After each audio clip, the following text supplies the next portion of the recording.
Saya lanjutkan dialognya masih bersama dengan Kang Ferry yang ada di studio dan juga Mas Viva Yoga dan juga Mas Yohan yang bergabung dari luar studio.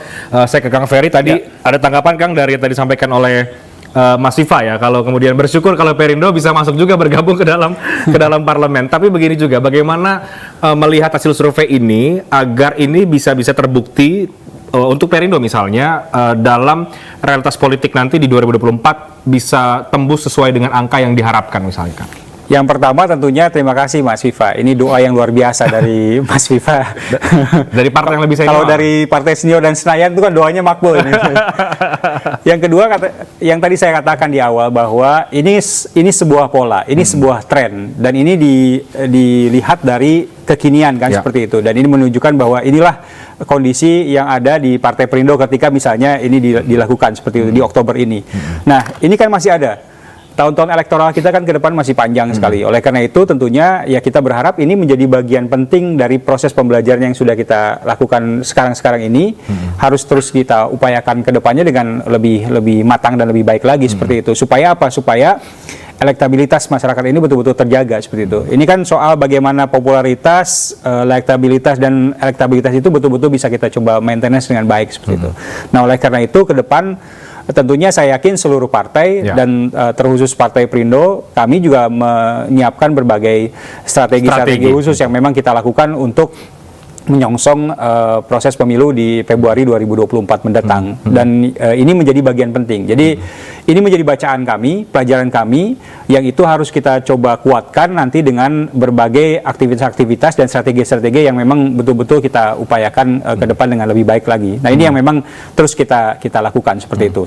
Termasuk misalnya bagaimana kita nanti mendorong calon-calon anggota legislatif kita, bacalek-bacalek yang memang nanti akan kita kirimkan ke KPU untuk ditetapkan menjadi calon anggota legislatif, itu betul-betul kerja real di lapangan dalam aktivitas di tahun elektoral ini. Sehingga bisa mendulang suara ya, Kang Ferry. Itu yang penting. Ya, saya yakin juga tentu PAN punya strategi, Mas Viva, apalagi sebagai partai senior. Apa yang kira-kira bisa dibagikan kepada publik untuk memastikan bahwa PAN bisa tembus parliamentary threshold, membantah hasil-hasil survei yang saat ini mungkin menempatkan PAN mengalami penurunan, Mas Viva? Mas Reinhardt, sejak tahun 2004, PAN itu selalu disurvei dengan hasil 1,5%, 1,8%. Makanya tadi saya katakan PAN ini partai nasakom, partai yang hasilnya 1, tetapi hasilnya adalah 7%, 7,3%, 6,8% gitu. Jadi kalau sekarang dari Kompas mensurvei PAN average 3,1, 3,5 pada bulan Juni lalu, itu ya kira-kira nanti pemilu 2024 PAN akan sampai pada posisi 2 digit. Karena ada beberapa hal yang harus dipahami oleh kita semuanya tentang hasil survei. Pertama, tentang metodologi, dan yang kedua tentang pola sampling, yang ketiga tentang gerakan dari caleg. Jadi masing-masing partai tentu punya basis konstituen atau partai ID yang itu menjadi bagian dari basis yang ideologis. Seluruh partai politik tentunya punya dengan keberagaman persentase yang bervariasi. Tapi jangan lupa bahwa gerakan dari caleg itu adalah menjadi bagian penting dari PAN untuk menambah elektabilitas partai. Jadi sekarang ini yang disurvei adalah partai ID atau basis konstituen partai, belum gerakan caleg. Nah, problemnya sekarang dengan adanya seperti itu, tentunya masalah berapa nilai elektabilitas pasti akan fluktuatif, dinamis, dan pasti akan terjadi perubahan. PAN sekarang fokus mempersiapkan bakal caleg untuk tingkat DPR RI, provinsi, kabupaten, kota. Tiap dapil harus punya kursi bagi yang belum, dan bagi dapil yang sudah mempunyai itu harus mempertahankan dan menambah 1 kursi.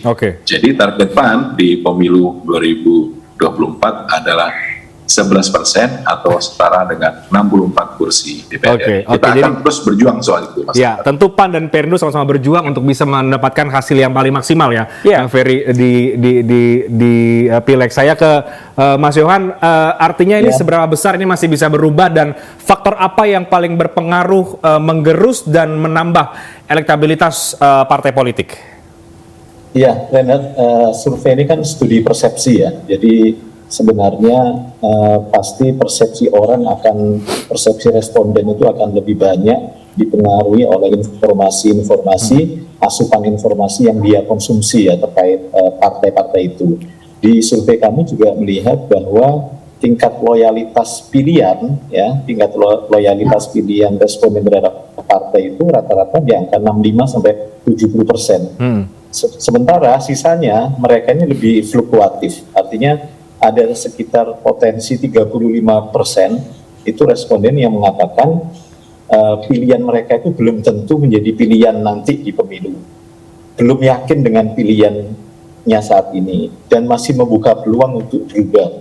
Artinya memang kalau kita lihat pengakuan dari jawaban di survei ini, ada potensi yang sekitar 35% responden itu swing gitu ya, swing voter gitu ya.